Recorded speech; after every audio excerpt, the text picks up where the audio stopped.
Hello everyone, very very good morning. कैसे हो आप सब? उम्मीद करती हूँ कि आप सब बिल्कुल अच्छे होंगे और बहुत खुश होंगे। आप सभी का आपके अपने चैनल एसके ब्लॉग्स में बहुत बहुत स्वागत है। तो फ्रेंड्स, सबसे पहले आप सभी को मेरी प्यार भरी राधे राधे। आप सभी के लिए अपने श्यामा श्याम के श्री चरणों में यही प्रार्थना करती हूँ कि प्रभु आप सभी को अच्छा स्वास्थ्य दे, आप सभी की सारी मनोकामनाएं पूरी करे, आप सभी के घरों में ढेर सारी खुशियाँ आए। और अभी सुबह 5:30 बजे का टाइम है और मैं मशीन लगा रही हूँ। अभी कपड़े धोंगी। बहुत सारे कपड़े मैले हो गए हैं और जिस दिन ज़्यादा कपड़े मैले हो जाते हैं ना, बस रात को भी यही दिखते हैं कि बहुत ज़्यादा कपड़े हैं, कैसे धुलेंगे कैसे सूखेंगे, क्योंकि आजकल मौसम भी काफ़ी चेंज हो गया है। बालकनी में धूप भी थोड़ी देर ही रहती है, बस फिर से छाया आ जाती है और जब तक कपड़ों पे एक बार धूप अच्छे से ना लगे वो ढंग से सूखते ही नहीं हैं। तो मैंने फिर सोचा कि सुबह अभी 5:30 बजे का टाइम है, पहले मशीन लगा देती हूँ और 11 बजे तक लगभग यहाँ पर धूप रहेगी, क्योंकि आजकल धूप भी हल्की हो गई है ना, वो तेज़ कड़ाके वाली धूप अब नहीं होती है। तो ये सूख के तैयार हो जाएंगे। फिर बाकी दिन में हवा लगती रहेगी। उतारूँ तो ये शाम के टाइम पे ही, शाम तक बिल्कुल अच्छे से सूख जाएंगे। तो अभी सुबह सुबह मैंने अपनी मशीन लगा दी है। कल धोने थे बट कल मुझे टाइम नहीं मिला था। होता है भाई, किसी किसी दिन सोचती हूँ। मैंने कल यहाँ पे बाहर रख दी थी ये कपड़े वाली टोकरी, ऐसे अंदर रखती हूँ बाथरूम के पास है, लेकिन फिर कल मैं बाहर लाई थी। कुछ तो मेरी कमर में दर्द ज़्यादा था, मैंने सोचा अगर ज़्यादा झुकने का काम करूँगी तो और ज़्यादा दर्द बढ़ जाएगा, कुछ काम वैसे ही पहले ही ज़्यादा था, तो कल तो फिर छोड़ दिए। फिर आज तो शाम को ये सोच लिया था कि 5:30 बजे तो मशीन लगा दूंगी। अगर 5 बजे लग जाए तो अच्छा, लेकिन 5 बजे तो नहीं लग पाई। बट मैंने 5:30 बजे मशीन लगाई है और आप देख सकते हो एकदम अंधेरा है, लाइटें जल रही चारों तरफ। वैसे 5:30 बजे खूब सामने पार्क है, वहाँ से काफ़ी आवाज़ें आ रही हैं, बच्चे घूमने के लिए आए हुए हैं। लेकिन घरों में तो सब बाहर कोई निकलता नहीं है, ऐसे कोई घूमने जाएगा वो बात एक अलग है कि भाई वो घूमने के लिए निकला है।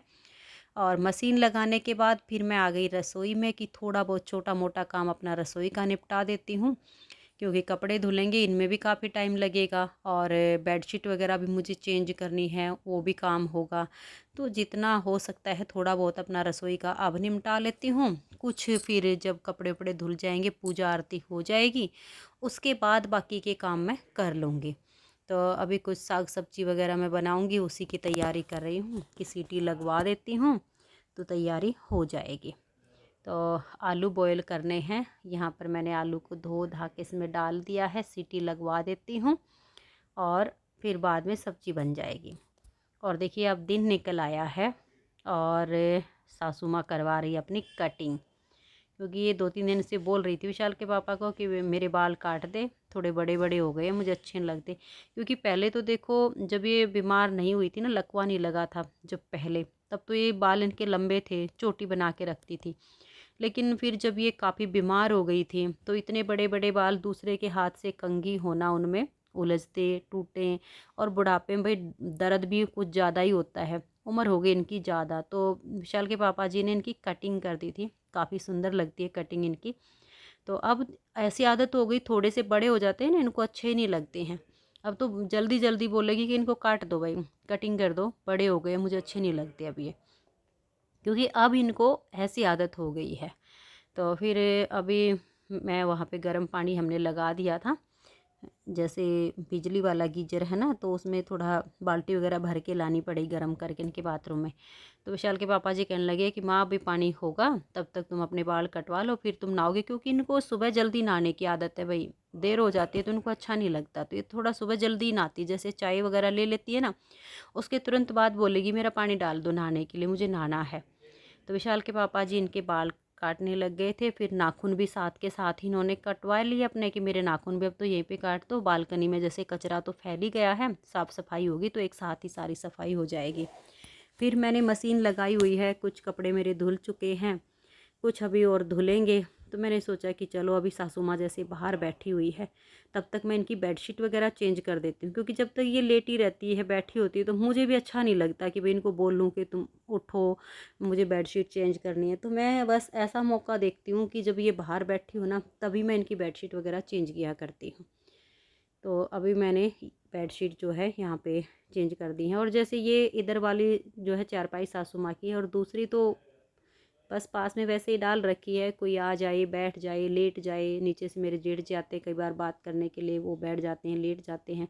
जेठ का बेटा है वो आता है, तो वो लेट के दादी के साथ बात करते हैं। तो ये तो एक खाली ऐसे ही है। ये वाली बेडशीट मैली भी नहीं होती है, बट जब ये वाली चेंज होती है तो साथ में मुझे वो भी करनी पड़ती है, क्योंकि मैं दोनों पे एक जैसी बिछाती हूँ। अलग अलग रखूँ ना, वो मुझे अच्छी नहीं लगती। सर्दियों में हो जाती है थोड़ी सी एक अलग मजबूरी। अब ज़्यादा जब कड़ाके की ठंड पड़ेगी ना, तो सासू माँ की गर्म वाली चादर है वो मैं बिछाती हूँ। और फिर जब ज़्यादा सर्दी होती है ना, तो थोड़ी टॉयलेट की समस्या भी इनको ज़्यादा हो जाती है, थोड़ा थोड़ा निकलता रहता है, तो जल्दी जल्दी बदबू हो जाती है चादर में, वो बहुत जल्दी जल्दी चेंज करनी पड़ती है। तो दूसरी वाली को फिर मैं कम चेंज करती हूँ, इधर वाली को दूसरे तीसरे दिन निकाल के धो देती हूँ मैं। तो वही, अब आप सब मेरे श्यामा शाम के दर्शन कर लीजिए। पूजा आरती हो गई है। मेरे लाडली लाल बहुत ही सुंदर लग रहे हैं, बहुत प्यारे लग रहे हैं। मेरे श्यामा शाम की जोड़ी बहुत सुंदर है, किसी की नज़र ना लगे। आप सब मेरे श्यामा शाम के चरणों में राधे राधे लिखकर अपनी हाजिरी भर लीजिए, क्योंकि देखिए, भगवान के बिना दिन की शुरुआत हो, ये अच्छा नहीं होता है। और जब इस तरह से शुरुआत होती है तो दिन जो है सफल होता है। तो वही, बस सुबह का तो मैंने इतना ही रूटीन शेयर किया। फिर उसके बाद ये जो मैंने वीडियो बनाई, ये है शाम का टाइम, और 4:30 बजे का। 4:30 बजे आप देख सकते हो कैसा लग रहा है, जैसे सूर्यास्त होने वाला है, ऐसा हो गया है। बिल्कुल ही धुंधला धुंधला सा दिन हो रहा है, धूप चली गई है बिल्कुल ही। तो अभी मैंने जो है गोविंद को दूध का भोग लगाया था 4 बजे जगा के। फिर मैंने सोचा कि अब मैं ये सारे कपड़े वगैरह उतार लेती हूँ, जो तय लगाने वाले होंगे उनकी मैं तय आज ही लगा दूँगी। फिर जो प्रेस करने वाले होंगे उनको मैं प्रेस करूँगी कल, क्योंकि भाई एक दिन में इतना सारा काम मैनेज नहीं हो पाता है। अभी थोड़े 1-2 साल पहले तक भी शरीर इतना साथ देता था कि जिस दिन कपड़े धोती थी उसी दिन प्रेस करके सारे सेट कर देती थी, बट आजकल कमर जवाब देने लग गई है। ज़्यादा जैसे कपड़े धोने में भी झुकना होता है, खड़े खड़े खाना बनाना, साफ़ सफाई करना, बहुत काम हो जाता है। फिर यूट्यूब का भी देखना पड़ता है। तो फिर आजकल मैं ऐसे ही करती हूँ, जिस दिन धोती हूँ सिर्फ तय लगाने वाले अलग करके तय लगा देती हूँ। प्रेस करने वालों को फिर अगले दिन या उससे भी अगला दिन आ जाता है, इतना आलस आ जाता है आजकल। तो बस फिर ये निपटाना तो है ही। तो अब मैं ये सारे कपड़े उतार के और कुर्सी पे रख लेती हूँ। और अभी ये वाले ही नहीं है, छत पे भी एक तार फुल भरी पड़ी है, तो छत पे जाऊंगी बाद में, पहले यहीं के उतार लेती हूँ। थोड़ा इस टाइप से रखूँगी कि जो तय लगाने वाले हैं उनको फटाफट निकाल के तय लगा दूँगी। फिर बचेंगे जो प्रेस करने वाले, उनको देखा जाएगा, जैसा भी टाइम मिलेगा वैसा कर दूँगी। और ये वाइट कपड़े हैं, इनमें कोई एक आध जोड़ी ऐसा होगा जो बिना प्रेस के चल जाएगा, तो उसको टांग दूंगी। भाई कल सुबह सुबह अगर प्रेस ना हुई, सारे कपड़े मैले हो चुके विशाल के पापा जी के, तो सुबह सुबह नहा के पहन लेंगे। तो ये कुर्ता पजामा मैंने छोड़ दिया है।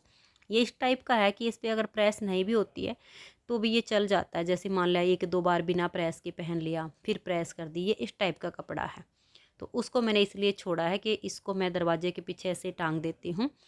सुबह उनके नहाने से पहले अगर प्रेस हो जाएगी तो प्रेस वाले पहन लेंगे, इनको भी मैं साथ के साथ कर दूँगी। लेकिन कई बार ऐसा होता है कि भाई नहीं भी हो पाता है, घर के काम हैं, बड़ी मुश्किल से मैनेज हो पाते हैं, तो ये फिर मैं अलग से टांग दूँगी।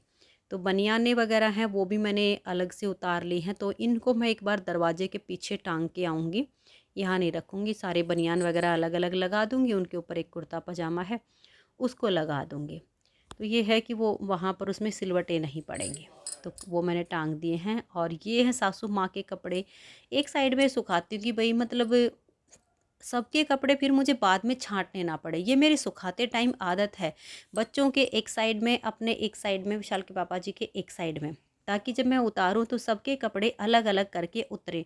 मेरा ऐसा नहीं होता है कि एक किसी का कमीज़ कहीं पर सुखा दिया, किसी की सलवार कहीं पर सुखा दी। मैं ऐसे कपड़े नहीं सुखाती, बहुत सलीके से सुखाती हूँ। जब उतारती हूँ तो फटाफट सबके कपड़े वहीं से अलग हो जाते हैं। क्योंकि जब धुलते हैं तब भी सबके अलग अलग ही धुलते हैं, एक बार इनके एक बार इनके, तो वो सब अलग अलग सूखते हैं, फिर अलग अलग उतार के तय लगाने में बड़ी आसानी होती है। तो बहनों, आज की इस वीडियो का यहीं पर एंड करती हूँ। मिलते हैं नेक्स्ट वीडियो में, तब तक के लिए बाय बाय। खुश रहिए और अपना अपना ध्यान रखिए।